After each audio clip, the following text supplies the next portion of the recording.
যে বাংলাদেশের মুসলমানেরা যদি তাদের ঈমান, আকীদা এবং আমলের উপর চর্চা না বাড়ায়, তাহলে একদিন এই ভূখণ্ড তারা হারাবেই। ভৌগোলিকভাবে এমন জায়গায় দাঁড়িয়ে আছে যে এটাকে গাজা হতেই হবে। তো আমার মেজ ভাই আব্দুর রহমানের সাথে গল্প হচ্ছিল, তো আব্দুর রহমানের সাথে গল্প করছিলাম যে ইউসুফ বিন তাশফিন যখন স্পেন খ্রিস্টানদের কাছে হাতছাড়া হয়ে যাবে, খ্রিস্টানেরা দখল করে নেবে স্পেনকে, কেননা মুসলমানদের বিজয় যাত্রা স্পেনে গিয়ে শেষ হয়ে গেছে, ফ্রান্স আর ইতালির সীমান্তে গিয়ে শেষ হয়ে গেছে। মুসলমানেরা শীত অঞ্চল বিজয় করতে পারে, শীতে যুদ্ধ করে অভ্যস্ত ছিল না, আর ইউরোপ শীত অঞ্চল। তো স্পেনের যে অংশটুকু গরম, কর্ডোভা, গ্রানাডা, এগুলো গরম অঞ্চল, ঠিক সৌদি, কুয়েত, কাতার, বাহরাইনের মতো। আবার যেই সীমান্তটা ফ্রান্সের সাথে লাগোয়া, ওখান থেকে শীত ছুঁড়ে, প্রচণ্ড বরফের কারণে যুদ্ধ পরাজয় হয়। ওই সমস্ত বরফ আচ্ছাদিত অঞ্চলে যুদ্ধে মুসলিম মুজাহিদরা অভ্যস্ত ছিল না। তো জাস্ট ইউরোপের পেটের মধ্যে একটা দেশ, তার নাম স্পেন, এটা হারাতই মুসলমানেরা। ভৌগোলিকভাবে হারানোটা স্বাভাবিক, কিন্তু ইউসুফ বিন তাশফিনের মতো মহান মুজাহিদ আফ্রিকা থেকে স্পেনে গিয়ে স্পেনের হারানোটা আরো 300 বছর লেট করে দিয়েছে। তার বিজয় অভিযানের কারণে যে সময় হারানোর কথা ছিল সে সময় না হারিয়ে আরো 300 বছর পর হারিয়েছে। তো এইরকম একই ঘটনা কিন্তু ভারত উপমহাদেশেও ঘটেছে। যখন মুঘল সাম্রাজ্যের পতন হয়, এখনই ধ্বংস হয়ে যাবে, নিভে যাবে, তখন মুঘলেরা চিঠি লিখেছে আফগানদের কাছে যে আমরা তো শেষ হয়ে গেলাম, মারাঠারা আমাদের ধ্বংস করে দিল, আমাদের সেই শান শৌকত, জৌলুস, জেহাদি জাজবা কিছু নাই, তোমরা আসো একটু বাঁচাও। তখন আহমদ শাহ আবদালি আফগান থেকে এসেছিল মুঘলদেরকে বাঁচাতে, এবং আহমদ শাহ আবদালি মারাঠাদেরকে পরাজিত করে দিল্লি নতুন করে বিজয় করে মুঘলদের সাম্রাজ্য আরও 100-150 বছর বাড়িয়ে দিয়েছে। যে 1857-তে মুঘলদের ফাইনাল পতন হয়। তো বাংলাদেশের ভৌগোলিক অবস্থান এমন, আমি আমার মেজ ভাই আব্দুর রহমানের সাথে গল্প করছিলাম যে বাংলাদেশের মুসলমানেরা যদি তাদের ঈমান, আকীদা এবং আমলের উপর চর্চা না বাড়ায়, তাহলে একদিন এই ভূখণ্ড তারা হারাবেই। ভৌগোলিকভাবে এমন জায়গায় দাঁড়িয়ে আছে যে এটাকে গাজা হতেই হবে। হয়তো 24-এর ছাত্র আন্দোলন, ছাত্র গণ অভ্যুত্থান এবং বর্তমান সরকার, তাদের কারণে হয়তো হারানোটা 20 বছর পিছিয়ে গেছে, হয়তো আর 50 বছর পিছিয়ে গেছে, কিন্তু এরকম সুযোগ বারবার আসবে না। তাহলে এই সুযোগে কি করতে হবে? ঈমান, আমল, আকীদা, তাকওয়া, পরহেজগারিতা, আল্লাহ ভরসা, এগুলোর চর্চা বাড়াতে হবে। না হলে আমাদের ভৌগোলিক অবস্থান বলছে আমরা অনিরাপদ। তো আলোচনা শুরু করেছিলাম কি, আল্লাহই তো বলে দিয়েছে আমাদের সাথে শত্রুতা করবে কারা বেশি। আল্লাহ সুবহানাহু ওয়া তাআলা নিজেই কোরআনে বলেছেন, আমাদের বলা নয়, আল্লাহ বলছেন, আশাদ্দুন নাসি আদাওয়া, মুসলমান মুমিনদের সাথে শত্রুতায় সবচেয়ে বেশি ভয়ঙ্কর, সবচেয়ে বেশি কঠোর হবে ব্রাহ্মণ্যবাদী মুশরিক আর জায়নিস্ট ইহুদি। আল্লাহ বলেছেন কোরআনে যে মুসলমানদের উপর শত্রুতাই সবচেয়ে কঠোর হবে দুইটা জাতি। তার মানে কারা বাদ থাকলো? খ্রিস্টানেরা বাদ থাকলো। বড় জাতি যদি আমরা ধরি, তাহলে খ্রিস্টানেরা মুসলমানদের উপর শত্রুতায় এতটা কঠোর হবে না। এতটা কঠোর না হওয়ার পিছনে কারণও আছে। আল্লাহ খ্রিস্টানদেরকে বলেছেন ওয়ালাদ্দাল্লিন, তারা পথভ্রষ্ট। আর জায়নিস্টদেরকে বলেছেন যে এরা অভিশপ্ত, ইবলিস অভিশপ্ত, মানে ইবলিস সত্য জানে, জানার পরও মানে না। আর খ্রিস্টানেরা সত্যটা জানেই না, যদি সত্য জেনে নেয় সত্য মেনে নিবে।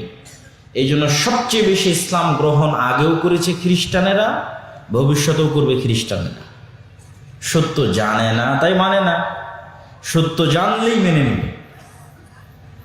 এই জন্য আগেও সবচেয়ে বেশি ইসলাম গ্রহণ করেছে খ্রিস্টানেরা, ভবিষ্যতেও করবে খ্রিস্টানেরা। আর জেনে বুঝে শত্রুতা করে দুইটা জাতি, যাদের কথা আল্লাহ কোরআনে উল্লেখ করেছে। তো ওদের এক জাতির পাশে বসবাস করছে ফিলিস্তিন আর ফিলিস্তিনের গাজা, আর ওদের আর এক জাতির পাশে বসবাস করছে আমরা, বাংলাদেশ। এই জন্য আমার পুরাতন বক্তব্যগুলোতে দেখবেন আমি বলেছি, গত সরকারের সময় বলা আছে যে বাংলাদেশ হচ্ছে পৃথিবীর দ্বিতীয় গাজা। একদল বসবাস করছে ফিলিস্তিনের পাশে, আর একদল বসবাস করছে আমাদের পাশে। তাহলে এটা আল্লাহ বলেছে তারা আমাদের প্রতি শত্রুতা করে। কারণ কি এই শত্রুতার? এই শত্রুতার মূল কারণ হচ্ছে সুপারিয়রিটি থিওরি। সুপারিয়রিটি মানে হচ্ছে নিজেকে জন্মগতভাবে অন্যের চাইতে বেস্ট কল্পনা করা। ইহুদিরা বাই বর্ন জন্মগতভাবে মনে করে যে তারা চোজেন বাই দ্য গড, আল্লাহ কর্তৃক বাছাইকৃত, আর তারা বাদে আর বাকি সবাই তাদের গোলাম। এই গোলামদেরকে হত্যা করা যেমন তাদের অধিকার, এই গোলামদের স্ত্রীদের ভোগ করা তাদের অধিকার। এই জন্য তারা ন্যূনতম কষ্ট বোধ করে না যে আমি 1000 মারলাম কি লক্ষ মারলাম। এই ফিলিংস মুসলমান মারলেও তৈরি হবে না, হিন্দু মারলেও তৈরি হবে না, খ্রিস্টান মারলেও তৈরি হবে না। কেননা তার ফিলিংসটা কি? যে আমি আল্লাহ কর্তৃক বাছাইকৃত। এই জন্য নতুন করে কেউ ইহুদি হতে পারবে না। আপনি বলবেন যে আজকে আমি ইহুদি ধর্ম গ্রহণ করব না, বাই বর্ন জন্মগত হতে হবে। তো তার ব্লাড রক্তের দিক থেকে তারা বিশ্বাস করে যে তারা পৃথিবীর সর্বশ্রেষ্ঠ রক্তের অধিকারী বংশগতভাবে। তাদেরকে আল্লাহ বাছাই করেছে, অতএব পৃথিবীর বাকি সবাই গোলাম। ঠিক সেম মতবাদ আমাদের পার্শ্ববর্তী দেশের ব্রাহ্মণ্যবাদী মতবাদে বিশ্বাসী যারা, তারা বিশ্বাস করে। সেটা কি? ব্রাহ্মণেরা ভগবানের মাথা থেকে তৈরি হয়েছে, অতএব আর ব্রাহ্মণবাদে আর বাকি যারা আছে তারা সব গোলাম। এমনকি একটা সময় ছিল ভারত উপমহাদেশে যে যারা শূদ্র, যারা ক্ষত্রিয়, যারা দাস, তাদের বাচ্চাদেরকে জবাই পর্যন্ত করা হতো বলিদান হিসেবে। ব্রাহ্মণের সন্তানকে কোনোদিন বলিদান দেওয়া হয় না, ব্রাহ্মণের সন্তানকে কোনোদিন জবাই করা হয় না, কিন্তু তাদের নিম্ন শ্রেণীর হিন্দু যারা আছে তাদের জবাই করা হয়েছে। আর বাংলাদেশের মানুষ এত বেশি মুসলমান হয়েছে কেন? এইটাই হচ্ছে সেটা কারণ। ব্রাহ্মণ্যবাদীদের এই সুপারিয়রিটি থিওরি, আর্যদের নিজেদেরকে এই মহৎ মনে করা, আর বাকিরা সব তাদের গোলাম। মুসলমানদেরকে তারা বলতো লেচ্ছ, জবন, অস্পৃশ্য, মানে মুসলমানের গায়ে হাত দিলেও অপবিত্র হয়ে যাবে, মুসলমান ঘরে ঢুকলে ঘর অপবিত্র হয়ে যাবে। শেখ মুজিবুর রহমানের আত্মজীবনীতে লেখা আছে যে সে একবার তার এক হিন্দু বন্ধুর বাড়িতে প্রবেশ করায় তার হিন্দু মা, বোন, খালা সব মিলে বাড়ি ধুয়ে পরিষ্কার করেছে। উনি নিজে লিখেছেন ওনার আত্মজীবনীতে। তাহলে সেম ইহুদিরা যেমন সুপারিয়রিটি থিওরিতে বিশ্বাস করে যে আমরা পৃথিবীর সর্বশ্রেষ্ঠ সন্তান, ব্রাহ্মণেরা বিশ্বাস করে যে আমরা ভগবানের মাথা থেকে তৈরি হয়েছি, বাকি সব আমাদের গোলাম। আর মুসলমানেরা তো আরো নিকৃষ্ট পশু, এদের কোনো গণনার মধ্যে, পশু প্রাণী হিসেবে গণনার মধ্যে পড়ে না, মানুষ হিসেবে গণনা তো বহু দূরের কথা, না ইহুদিদের কাছে না ব্রাহ্মণ্যবাদীদের কাছে। তাহলে বাংলাদেশের মুসলমানের এত মুসলমান হলো কেন?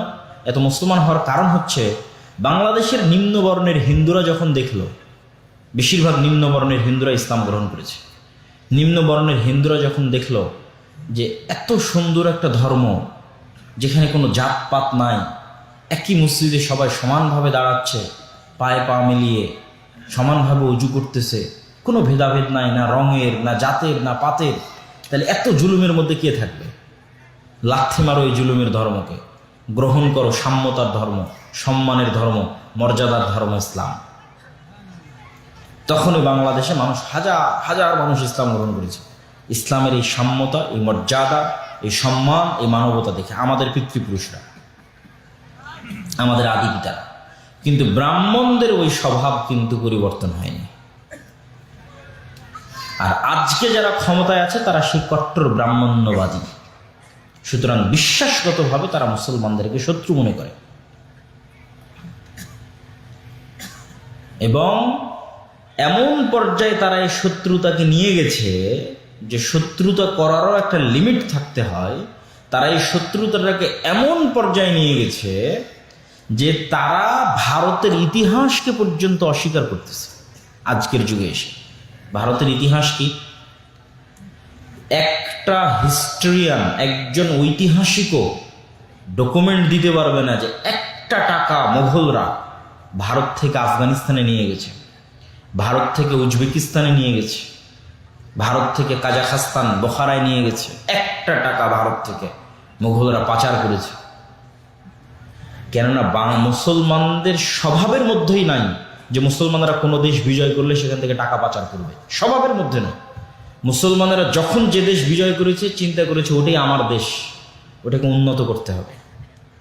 এটা তো ব্রিটিশদের স্বভাব, যখন যে দেশ বিজয় করেছে কেমনে চুরি করে সব ধন দৌলত চুরি করে নিয়ে যাওয়া যাবে, ওই সমুদ্রের ওপারে যেন কেউ ধরতে না পারে। চারদিকে সমুদ্র, ইংল্যান্ডের চারিদিকে সমুদ্র, যেন কেউ ধরতেই না পারে। সব জিনিস টাকা পয়সা ধন দৌলত চুরি করে নিয়ে চলে গেছে। কিন্তু মোগলদের নামে কেউ একটা ডকুমেন্ট দেখাবে যে এখান থেকে চুরি হয়েছে না। মোগলরা একটা টাকা যদি ইনকাম করেছে আল্লাহর ওয়াস্তে, সেটাই ভারতের পিছনে বিনিয়োগ করেছে। সেটা দিল্লির জামে মসজিদ হোক, সেটা ওই তাজমহল হোক, সেটা আর যেটাই হোক না কেন, লালকেল্লা হোক, যেটাই হোক, শালিমার বাগান হোক কাশ্মীরের, প্রত্যেকটা অর্থ তারা ভারতের পিছনে ব্যয় করেছে। এবং যেই মুহূর্তে বাদশাহ আলমগীর এই পুরো ভারতের নেতা, আজকের ব্রাহ্মণ্যবাদীরা বলে যে আমাদের অখণ্ড ভারত লাগবে, তো অখণ্ড ভারত তো হিন্দুদের কোনোদিন প্রতিষ্ঠাই হয়নি। অখণ্ড ভারত প্রতিষ্ঠা যদি হয়ে থাকে মুসলমানদের হয়েছিল বাদশাহ আলমগীরের আমলে, বলেন আল্লাহু আকবার।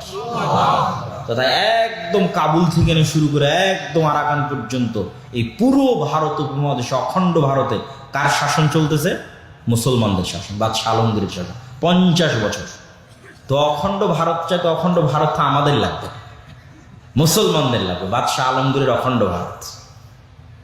আমরা অখণ্ড ভারত থিওরিতে একমত, তবে সে অখণ্ড ভারত কাদের হবে? মুসলমানদের অখণ্ড ভারত, বাদশাহ আলমগীরের অখণ্ড ভারত। তো বাদশাহ আলমগীরের সময় গোটা পৃথিবীর জিডিপির 25 থেকে 30% জিডিপির মালিক ছিল ভারত, গোটা পৃথিবীর জিডিপির। আর ব্রিটিশরা যখন চলে যায় তখন গোটা পৃথিবীর জিডিপির 5%-এরও মালিক ভারত নয়। তাহলে বাদশাহ আলমগীর থেকে ব্রিটিশ কোন সময় ভারত বেশি ধনী ছিল? বাদশাহ আলমগীরের সময় ভারত বেশি ধনী ছিল। গোটা ভারতে ন্যায় নিষ্ঠা প্রতিষ্ঠা ছিল। কোনো হিন্দুর উপর তার ধর্মের কারণে জুলুম করা হয়নি, কোনো হিন্দুর উপর তার ধর্মের কারণে তার মন্দিরে আঘাত করা হয়নি। যে ধর্মের কারণে যেটা হিন্দুদের মন্দির ভাঙ্গ, এই কারণে একটা মন্দিরও ভাঙ্গা হয়নি। জোরপূর্বক কাউকে বলা হয়নি যে আসে ইসলাম গ্রহণ করো। ভারতের স্বর্ণযুগ ছিল বাদশাহ আলমগীরের সময়। আর আজকে তারা বলতেছে যে বাদশাহ আলমগীর আমাদের শত্রু,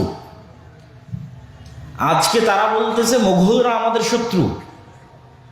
তো মোগলরা যদি তোমাদের শত্রু হয়, বাদশাহ আলমগীর যদি তোমাদের শত্রু হয়, তাহলে ব্রিটিশরা তোমাদের বন্ধু। তাহলে তোমরা কিসের আজাদী আন্দোলন করেছো ভারতে? এত যে বলো 1947-এর স্বাধীনতা, যদি শত্রুই হয় মোগলরা, তাহলে স্বাধীনতা কার থেকে নিয়েছো? সম্মানিত উপস্থিতি, ইতিহাস কেমনভাবে বিকৃত করা হয়েছে। বিদ্বেষ অন্তরের মধ্যে ঢুকতে ঢুকতে এই পর্যায়ে বিদ্বেষ গেছে, যখন আন্দোলন হচ্ছে বাদশাহ আলমগীরকে তার কবর থেকে তুলে তার কবর মহারাষ্ট্র থেকে বের করে দিতে হবে, আওরঙ্গাবাদ থেকে বের করে দিতে হবে। অথচ সে এত মহান শাসক ছিল যে কোরআন লেখে সেটা বিক্রি করে এবং হাতে টুপি সেলাই করে সেটা বিক্রি করে নিজের সংসার চালাতেন। একদিনের জন্য 1 টাকাও ভারতের কোষাগার থেকে গ্রহণ করেনি বাদশাহ আলমগীর।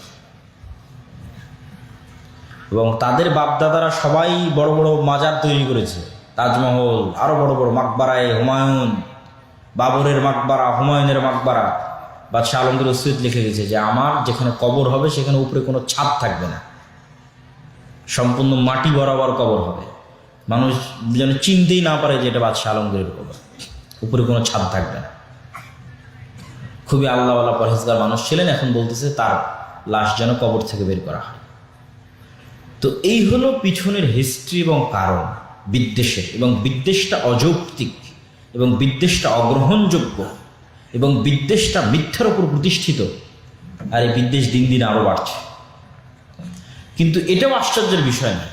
আশ্চর্যের বিষয় হচ্ছে ভারত 47-এ প্রতিষ্ঠা হয়েছে সেকুলারিজমের উপর, বাংলাদেশ আর পাকিস্তান 47-এ প্রতিষ্ঠা হয়েছে ধর্মের উপর, আর ভারত প্রতিষ্ঠা হয়েছে সেকুলারিজমের উপর।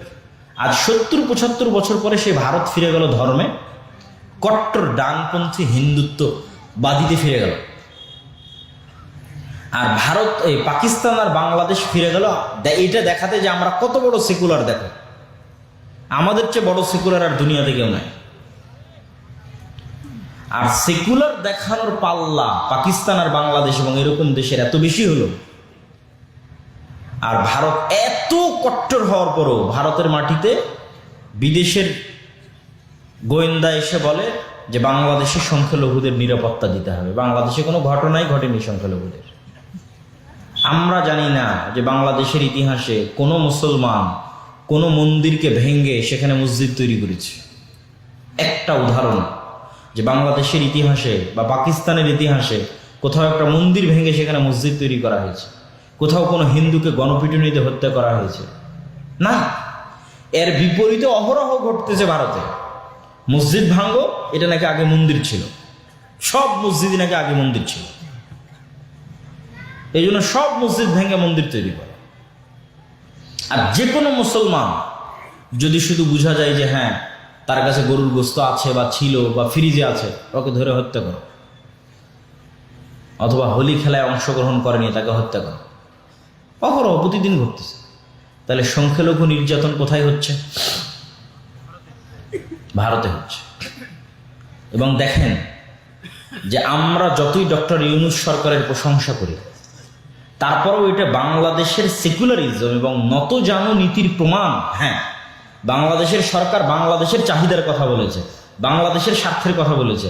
আর নরেন্দ্র মোদী ফেসবুকে পোস্ট দিয়েছে যে আমি ডক্টর ইউনূসকে বাংলাদেশে অবস্থানরত হিন্দুদের নিরাপত্তার বিষয়ে আমার কনসার্ন জানিয়েছি। তো ডক্টর ইউনূস কি জানাতে পারতো না যে আপনার দেশে বসবাসরত মুসলমানদের নিরাপত্তা নিয়ে আমরা উদ্বিগ্ন? পারতো না? পারতো না? পারতো। কিন্তু এটাই হচ্ছে আমাদের অবস্থানের জায়গা, যে তারা তাদের ধর্ম ভুল হওয়ার পরও, ভ্রান্ত হওয়ার পরও, বাতিল হওয়ার পরও তার ধর্মে সে কট্টর। আর মুসলমানের দিন সত্য, মুসলমানও জানে, ডক্টর ইউনূসও জানে যে ইসলাম একটা সত্য ধর্ম, সত্য দিন, সবাই জানে মুসলমান। কিন্তু মুসলমানেরা এই দিনের উপর কট্টর নয়।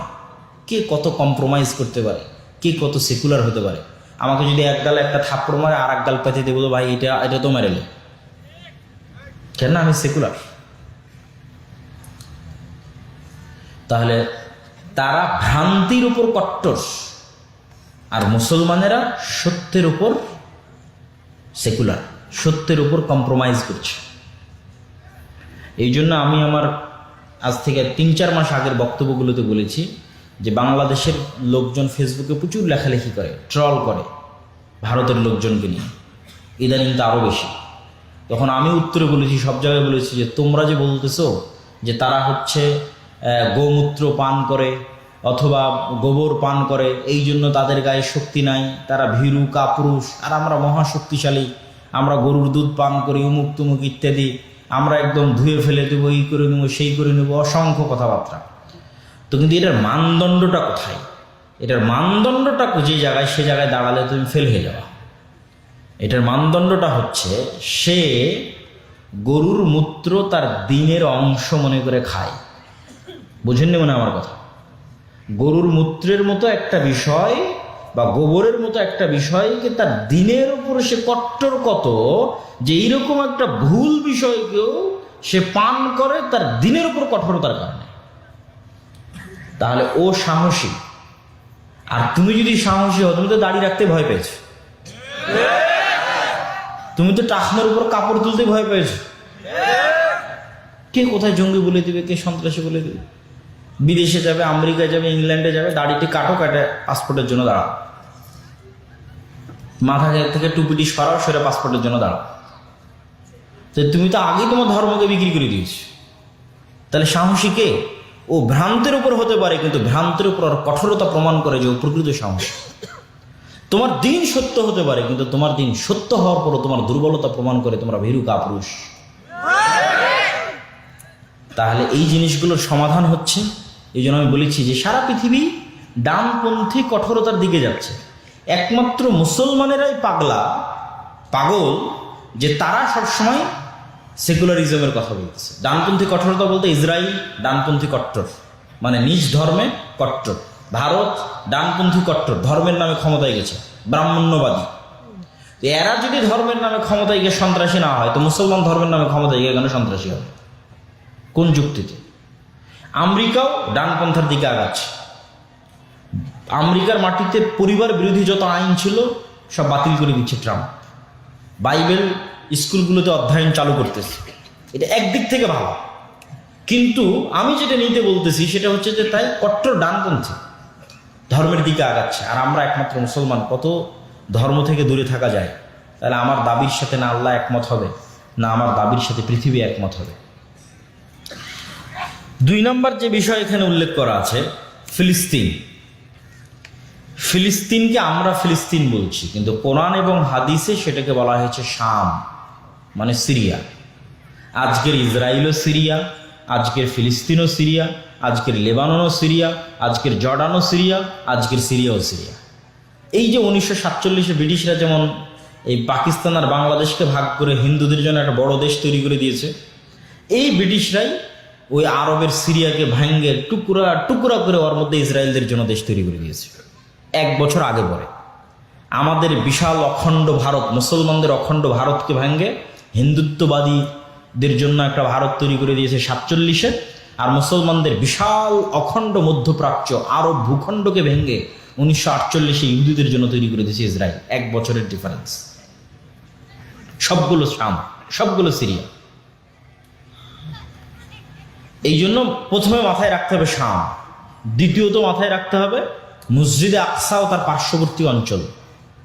মসজিদে আকসা এবং তার পার্শ্ববর্তী অঞ্চলকে আল্লাহ কোরআনে 2 বার বলেছে বরকতময়, আর 2 বার বলেছে পবিত্র ভূমি। একবার আল্লাহ সুবহানাহু ওয়া তাআলা বলছে সুবহানাল্লাযী আসরা বিআবদিহি লাইলাম মিনাল মাসজিদিল হারামি ইলাল মাসজিদিল আকসা আল্লাযী বারাকনা হাওলা। মহাপবিত্র সেই সত্তা যে তার বান্দা মুহাম্মদ সাল্লাল্লাহু আলাইহি সাল্লামকে রাতের বেলা মক্কার মসজিদে হারাম থেকে দূরবর্তী মসজিদে আকসায় সফর করিয়েছে, সেই দূরবর্তী মসজিদ যার চারিদিক আল্লাহ বরকত দিয়ে ঘিরে দিয়েছে। বলেন আল্লাহু আকবার। কোরআনের আয়াতের অনুবাদ আল্লাযী বারাকনা হাওলা, যে মসজিদ আকসার চারিদিকে আমরা বরকত দিয়ে ঘিরে দিয়েছি। 2 নম্বর আয়াত ওয়া নাজ্জাইনাহু ওয়া লূতান ইলাল আরজিল্লাতি বারাকনা ফিহা লিল আলামিন। আমি আল্লাহ ইব্রাহিমকে আশ্রয় দিয়েছি, লূতকে আশ্রয় দিয়েছি পৃথিবীর ওই মাটিতে, যেই মাটিতে আমি বরকত রেখেছি সারা পৃথিবীর মানুষের জন্য। বলেন আল্লাহু আকবার। কোরআনের আয়াতের অনুবাদ করতেছি। আল্লাহ বলছেন আমি ইব্রাহিমকে আশ্রয় দিয়েছি আর লূতকে আশ্রয় দিয়েছি ওই মাটিতে। ইব্রাহিমকে কিভাবে? ইরাক থেকে যখন তার বাপ বের করে দিলেন তখন। লূতকে কিভাবে? লূতের সম্প্রদায়ের শহর আল্লাহ উল্টিয়ে দিয়ে যখন ধ্বংস করে দিলেন তখন লূত আলাইহিস সালাম সহ ঈমানদাররা পালিয়ে যেখানে আশ্রয় নিয়েছিল। আর ইব্রাহিম আলাইহিস সালাম ইরাক থেকে বাপের বাড়ি থেকে পালিয়ে যেখানে আশ্রয় নিয়েছিল। তাহলে ইব্রাহিম পালিয়ে আশ্রয় নিলেন, লূত পালিয়ে আশ্রয় নিলেন যেই জায়গা, সেই জায়গাকে আল্লাহ বলছে সারা পৃথিবীর মানুষের জন্য বরকতময়। সেটা হচ্ছে মসজিদ আকসা এবং তার পার্শ্ববর্তী, সেটাই জেরুজালেম, সেটাই শাম। এই জন্য মোহাম্মদ সাল্লাল্লাহু আলাইহি ওয়াসাল্লামের দারুল হিজরা মদিনা। মোহাম্মদ সাল্লাল্লাহু আলাইহি ওয়াসাল্লাম মক্কা থেকে হিজরত করেছে মদিনা, আর মোহাম্মদ সাল্লাল্লাহু আলাইহি ওয়াসাল্লামের পিতা ইব্রাহিম আলাইহিস সালাম হিজরত করেছে ইরাক থেকে শাম। এই জন্য দিন 2 জায়গাতে কিয়ামত পর্যন্ত থাকবে। একটা মোহাম্মদ সাল্লাল্লাহু আলাইহি ওয়াসাল্লামের হিজরত স্থল মদিনায় কিয়ামত পর্যন্ত দিন থাকবে, আর একটা পিতা ইব্রাহিম আলাইহিস সালামের হিজরত স্থল শামে কিয়ামত পর্যন্ত দিন থাকবে। হকপন্থীরা থাকবে শামে। এই জেরুজালেমের মাটিতে অসংখ্য নবী এসেছে। ইব্রাহিম আলাইহিস সালামের 2 সন্তান, বানু ইসরাইল, বানু ইসমাইল। বানু ইসমাইলের বংশে মোহাম্মদ সাল্লাল্লাহু আলাইহি ওয়াসাল্লাম, আমরা বানু ইসমাইল। আর বানু ইসরাইলের বংশে একদম ইব্রাহিম আলাইহিস সালাম থেকে শুরু করে ইসহাক, ইয়াকুব, ইউসুফ, মুসা, ঈসা, হারুন, দাউদ, সুলাইমান, জাকারিয়া, অসংখ্য নবী, যার বেশিরভাগ নবী জেরুজালেম এবং তার আশেপাশে, মসজিদ আকসা এবং তার আশেপাশে। যেমন 2-4টা নবীর কথা তো আপনারা খুব ভালো করেই জানেন। দাউদ আর সুলাইমান আলাইহিস সালাম সারা পৃথিবীতে যে রাজত্ব প্রতিষ্ঠা করেছিল, ওই রাজত্বের হেডকোয়ার্টার রাজধানী ছিল মসজিদ আকসা, জেরুজালেম। আর আরেকটা খুব ভালো করেই জানেন যে মারিয়াম আলাইহিস সালাতু ওয়াস সালামের মা, ওয়াইজ ক্বালাত ইমরাতু ইমরান রাব্বি ইন্নী নাযারতু লাকা মা ফি বাতনি মুহাররান ফাতাকাব্বাল মিন্নি। আল্লাহ আমার পেটে সন্তান, ইমরানের স্ত্রী বলছে, সন্তানকে তোমার রাস্তায় ওয়াকফ করে দিয়েছি। ফালাম্মা ওয়াদাআতহা ক্বালাত রাব্বি ইন্নী ওয়াদাতুহা উনসা ওয়াল্লাহু আ'লামু বিমা ওয়াদাআত। যখন সন্তান প্রসব হলো বলছে আল্লাহ তো মেয়ে সন্তান হয়েছে। আল্লাহ বলছে আরে আমি তো আগে থেকেই জানি মেয়ে সন্তান হবে। ওয়ালাইসা যাকারু কাল উনসা, সব মেয়ে সব ছেলের মতো নয়, সব ছেলে সব মেয়ের মতো নয়। সেই মেয়ের নাম মারিয়াম। তিনি যেই মসজিদের খেদমত করতেন সেই মসজিদের নাম মসজিদ আকসা। যেই মসজিদের মেহরাবের বর্ণনা আল্লাহ বলছে যে কুল্লামা দাখালা আলাইহা জাকারিয়াল মেহরাব ওয়াজাদা ইনদাহা রিজকা, যখনই জাকারিয়া মেহরাবে প্রবেশ করতো মারিয়ামের দেখতো অসময়ের ফল। ক্বালা ইয়া মারিয়াম আন্না লাকা হাযা ক্বালাত হিয়া মিন ইনদিল্লাহ, জাকারিয়া বলে মারিয়াম এই অসময়ের ফল কোথায় থেকে আসে? মারিয়াম বলে আল্লাহর পক্ষ থেকে আসে। ইন্নাল্লাহা ইয়ারযুকু মান ইয়াশা বিগাইরি হিসাব, আল্লাহ যাকে ইচ্ছা তাকে বেহিসাব রিজিক দান করতে পারে। তাহলে এক নাম্বার কি ধারাবাহিকভাবে যে মারিয়াম এই মসজিদের খাদেম। দুই নাম্বার কি আজকের পৃথিবীতে যেই ধর্মের অনুসারী সবচেয়ে বেশি, কাগজে কলমে, বাস্তবে নয়, বাস্তবে একজনও খ্রিস্টান নয়, কাগজে কলমে নামকাও আসতে খ্রিস্টানের সংখ্যা বর্তমান পৃথিবীতে সবচেয়ে বেশি, মুসলমানদের চেয়েও বেশি।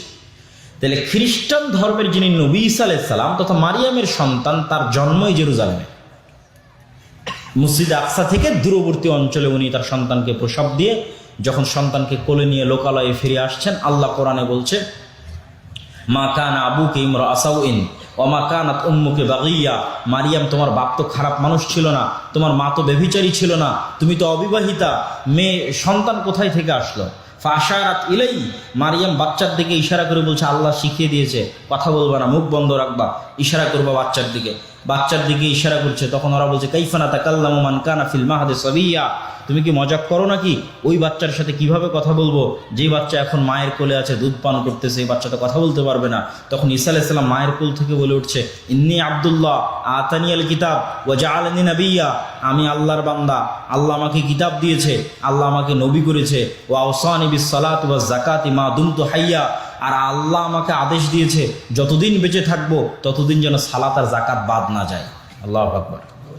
মায়ের কোলে ছোট্ট বাচ্চা কথা বলতেছে, তখন বলতেছে সালাত যাকাত বাদ দেওয়া যাবে না। প্রথম কথার মধ্যেই আছে যে আল্লাহ আমাকে আদেশ দিয়েছে যে সালাত আর যাকাত যেন বাদ না যায়। তাহলে এই জেরুজালেমের সাথে নবীদের ইতিহাস জড়িত। এবং এখানে আরেকটা সূক্ষ্ম জিনিস আপনাদের মনে রাখতে হবে, ইউরোপ এবং আমেরিকার মানুষেরা চামড়ার অহংকার করে যে আমাদের চামড়া সাদা চামড়া, আফ্রিকান নিগ্রোরা তো একদম কালো, এই জন্য ওদেরকে গোলাম বানিয়ে রাখে, আর এশিয়ারা যেহেতু শ্যামা সাদা অথবা শ্যামা মেটে, এদেরকেও একটু ডিসকোয়ালিফাই মানে ভিন্ন দৃষ্টি দেখে। এই রেসিজমটা আগে অনেক বেশি ছিল, এখন একটু কমেছে, কিন্তু অন্তরের মধ্যে আছে। তো এই জায়গায় দুটো সূক্ষ্ম জিনিস মনে রাখতে হবে। এক, তাদের চামড়া সাদা হলেও, ইউরোপ আমেরিকার মানুষের চামড়া সাদা হলেও, তারা যেই নবীকে নবী হিসেবে মানে ওই নবী ইব্রাহিমের সন্তান, এবং তার গায়ের চামড়া তাদের মতো নয়, কেননা তিনি এশিয়ান। তার গায়ের চামড়া মুহাম্মদ সাল্লাল্লাহু আলাইহি ওয়াসাল্লামের মতো, তার গায়ের চামড়া আমাদের মতো।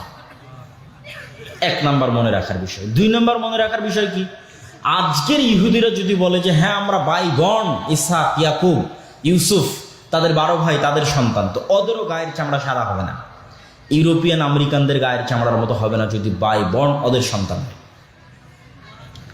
তাদের গায়ের চামড়া হবে মুসলমানদের মতো, কেননা এশিয়ানদের মতো, আরবদের মতো, ইউরোপিয়ান আমেরিকানদের মতো না।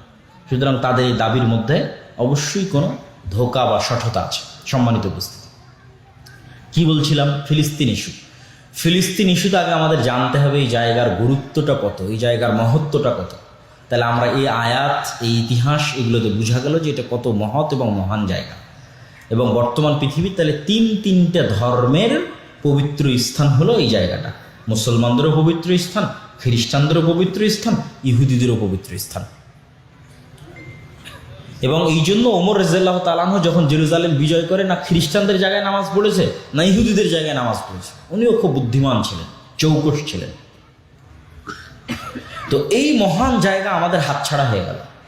আমাদের বাপদাদারা যখন হজের সফরে যেত, মক্কাতেও নামাজ পড়তো, মদিনাতেও নামাজ পড়তো, মসজিদে আকসাতেও নামাজ পড়তো।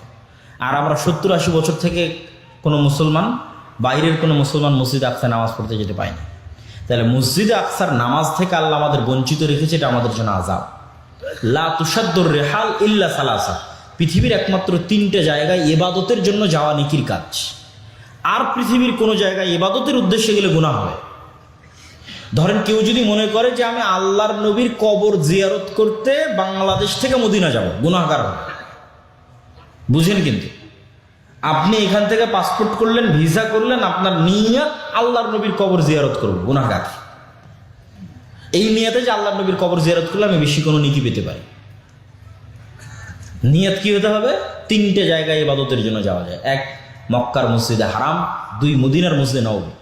মসজিদ নববীতে চলে এসেছি, তাই এখানে আল্লাহ নবীর কবর আছে, তাই একটু জিয়ারতটা করে নিই, এটাতে সমস্যা নেই। কিন্তু নিয়ত মসজিদে নববী।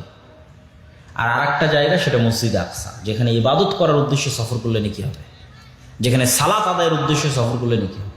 কিন্তু আমরা কিন্তু সেই সালাতের নেকি থেকে বঞ্চিত, আল্লাহ বঞ্চিত করে রেখেছে। তাহলে এই সম্মান আল্লাহ আমাদের পূর্ববর্তীদের দিয়েছে। কেন দিয়েছে? ওমর রাদিয়াল্লাহু তাআলা আনহু যেদিন, তাহলে এই প্রবলেমের সমাধান হয়ে যাবে। ওমর রাদিয়াল্লাহু তাআলা আনহু যেদিন জেরুজালেম বিজয় করবেন, তখন আবু উবাইদা ইবনুল জাররাহ 4000 সাহাবী সহ 12,000 সৈন্য নিয়ে জেরুজালেম ঘেরাও করে আছে। প্রায় 1 মাস থেকে ঘেরাও চলতেছে, রক্তপাত চায় না। পাদ্রীরা বলল, ঠিক আছে, আমরা শেষ পর্যন্ত আত্মসমর্পণ করতে রাজি আছি, চাবি হস্তান্তর করতে রাজি আছি, আমিরুল মুমিনিন খলিফাতুল মুসলিমিনকে আসতে হবে।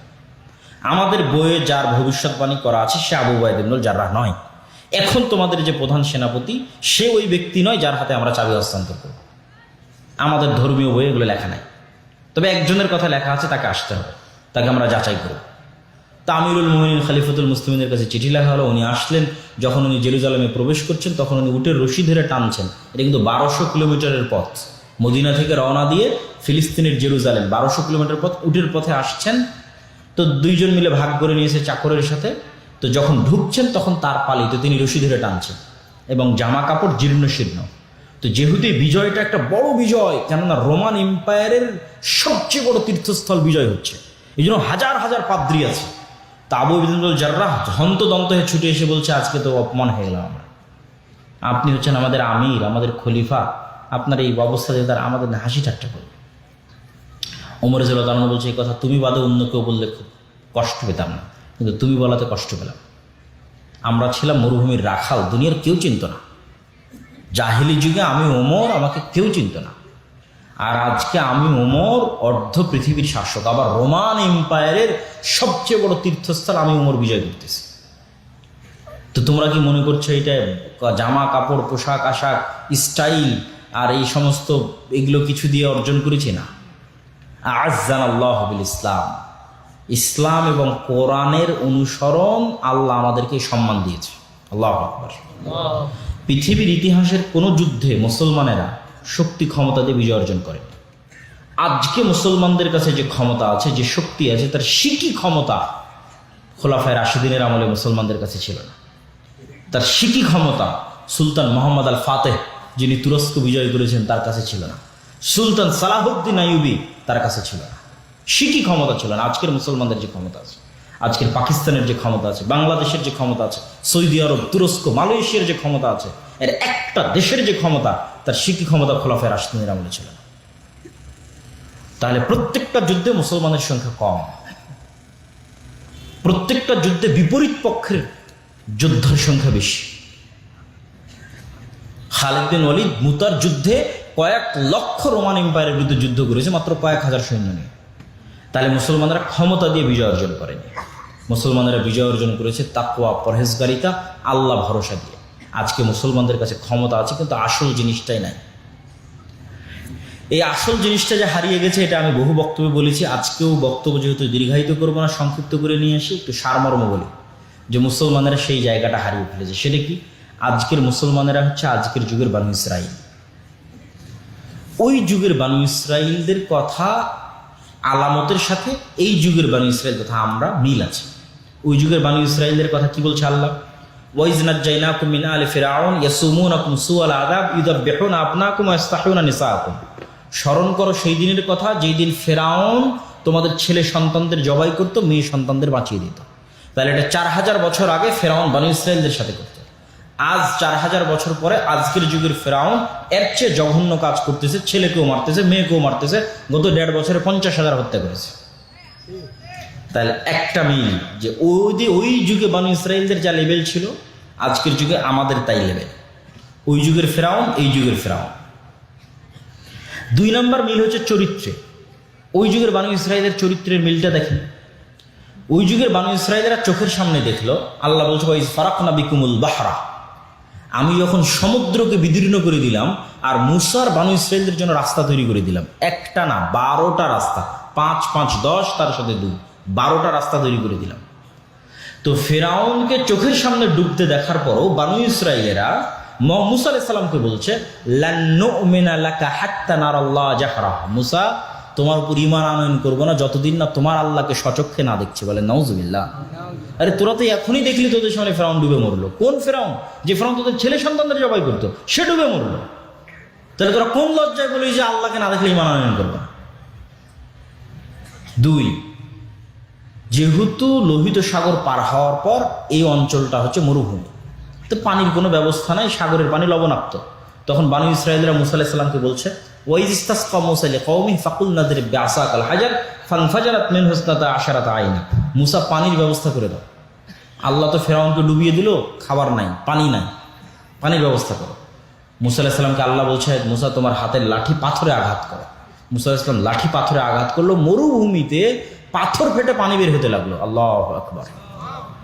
এবং আল্লাহ বলছে তাও একটা দুটো নয়, 12টা ঝর্ণা তৈরি হলো, 12টা ঝর্ণা। রাস্তা পার হওয়ার সময় যেমন 12টা রাস্তা তৈরি হয়েছিল সমুদ্র পার হওয়ার সময়, এখন ঝর্ণা তৈরি হওয়ার সময় 12টা তৈরি হয়। খাবার কই? আল্লাহ বললো ঠিক আছে, আমি জান্নাত থেকে খাবার পাঠাচ্ছি। মরুভূমিতে তো আর খাবার হবে না, এখানে লোহিত সাগর, ওই পারে তো ফেরাউন আর তার ফেরাউন মারা গেছে, কিন্তু ফেরাউনের সৈন্যবাহিনী মিশরে আছেই, আর এখানে মরুভূমি। তাহলে খাবার কোত্থেকে আসবে? জান্নাত থেকে। খাবারের নাম কি? মান্না সালোয়া। সব মুফাসসিরিনে কেরাম মান্না সালোয়ার ব্যাখ্যা দিতে গিয়ে লিখেছে, আজকের পৃথিবীর যেটা সবচেয়ে দামি মাশরুম, তার সাথে পাখির গোস্ত। তো আমি রিসার্চ করে দেখলাম যে আজকের পৃথিবীর যেটা সবচেয়ে দামি মাশরুম, যেটার কথা কোরআনে বলা আছে মান্না সালোয়া, সেই মাশরুমের বর্তমান বাংলাদেশি টাকায় 1 কেজি মাশরুমের দাম 4 থেকে 5 লক্ষ টাকা। তাহলে যেই মাশরুমের 1 কেজির দাম 4 থেকে 5 লক্ষ টাকা, ওটা জান্নাত থেকে আসতো, তার সাথে পাখির গোস্ত আসতো। এইটা ভক্ষণ করতো তারা, পাথর থেকে ঝর্ণা বের হতো। এরপরও বানু ইসরাইল মুসা আলাইহিস সালামকে বলছে যে লান নাসবিরা আলা তুআমিন ওয়াহিদ ফাদউ লানা রাব্বাক, এক খাবার আমাদের ভালো লাগে না, তোমার আল্লাহকে বলো এই মরুভূমির মধ্যে থেকে পেঁয়াজ, ডাল, আদা, রসুন বের করে দিতে। তো এই যে বানু ইসরাইলের এই স্বভাব, তখন মুসা আলাইহিস সালাম বললো যে ঠিক আছে, তুমি যদি আদা, ডাল, চাল, রসুন চাও, তাহলে এই মরুভূমি পার হলেই সুজলা সুফলা শস্য শ্যামলা বাংলাদেশের মতো একটা ভূমি আছে, তার নাম ফিলিস্তিন, প্রচুর জাইতুন আবাদ হয়, যুদ্ধ করে বিজয় করো। তখন এই বানু ইসরাইল বলছে, যেই বানু ইসরাইল চোখের সামনে ফেরাউনকে ডুবতে দেখলো, যেই বানু ইসরাইল দেখছে চোখের সামনে মরুভূমিতে পাথর ফেটে ঝর্ণা বের হচ্ছে, যেই বানু ইসরাইল দেখছে প্রতিদিন জান্নাত থেকে খাবার আসতেছে, সেই বানু ইসরাইল বললো ইযহাব আনতা ওয়া রাব্বুকা ফাকাতিলা, মুসা তুমি আর তোমার আল্লাহ গিয়ে যুদ্ধ করো, আমরা যুদ্ধ করতে পারবো না। বলেন নাউজুবিল্লাহ। আচ্ছা, আপনারা কি জানেন যে এই বানু ইসরায়েলের জন্য 12টা ঝর্ণা কেন তৈরি হয়েছিল? 12টা রাস্তা কেন তৈরি হয়েছিল? এরা ইউসুফ আলাইহিস সালামের 12 ভাইয়ের বংশধর, এরা ইয়াকুব আলাইহিস সালামের 12 সন্তানের বংশধর, এরা নবীদের সন্তান, এরা ইব্রাহিমের সন্তান, ইসহাকের সন্তান, ইয়াকুবের সন্তান, ইউসুফের ভাই। ইউসুফ আলাইহিস সালামের মৃত্যুর 300 বছর পর মুসা আলাইহিস সালাম এসেছে। সব রক্ত, সেম রক্ত, ইব্রাহিম আলাইহিস সালামের রক্ত, ইসহাক আলাইহিস সালামের রক্ত, ইয়াকুব আলাইহিস সালামের রক্ত।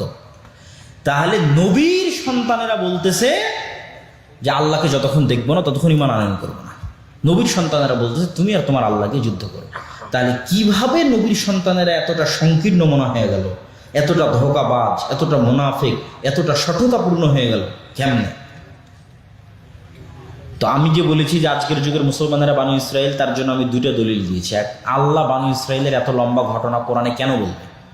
কোরআনে একটা কথাও ফেলে দেওয়ার নয়। তাহলে এই যে এতগুলো আয়াত পড়লাম, সব কোরআনের আয়াত, পড়লাম আর অনুবাদ করলাম, পড়লাম আর অনুবাদ করলাম। তাহলে বানু ইসরাইলের এত ঘটনা, সূরা বাকারার অর্ধেক বানু ইসরাইলের ঘটনা। তার মানে মুসলমানেরাও একদিন বানু ইসরাইল হয়ে যাবে, তাই এই ঘটনা পড়ে যেন শিখে। এটা রাসূল সাল্লাল্লাহু আলাইহি ওয়াসাল্লাম বলে গেছে। আর মুসলমানরা যে বানু ইসরাইল হয়ে গেছে, এটা আমি ইউরোপে গিয়ে দেখেছি, আমেরিকায় গিয়ে, ইউরোপ, ইংল্যান্ডে গিয়ে দেখেছি, ফ্রান্স, ইতালিতে গিয়ে দেখেছি।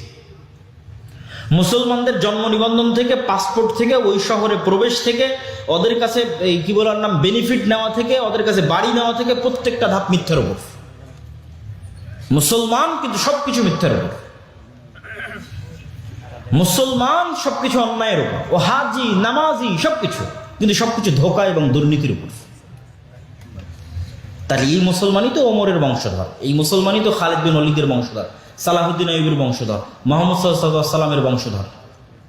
তাহলে ওরাও তো নবীর বংশধর, তো আর এরকম মুনাফিক হয়ে গেল কি করে? ওরা যে বানি ইসরাইল হয়ে গেছে, আরও বানি ইসরাইল হয়ে গেছে। এই গত নির্বাচনে রূপগঞ্জে অসংখ্য মানুষ আমি সচক্ষে দেখেছি উভয় প্রার্থীর কাছ থেকে টাকা নিয়ে বলেছে যে তোমাকে ভোট দিব, মানে দুইজনের থেকে টাকা নিয়ে বলেছে দুইজনকে ভোট দিব। তাহলে মৃত্যু, অথচ সবাই নামাজি হাজি।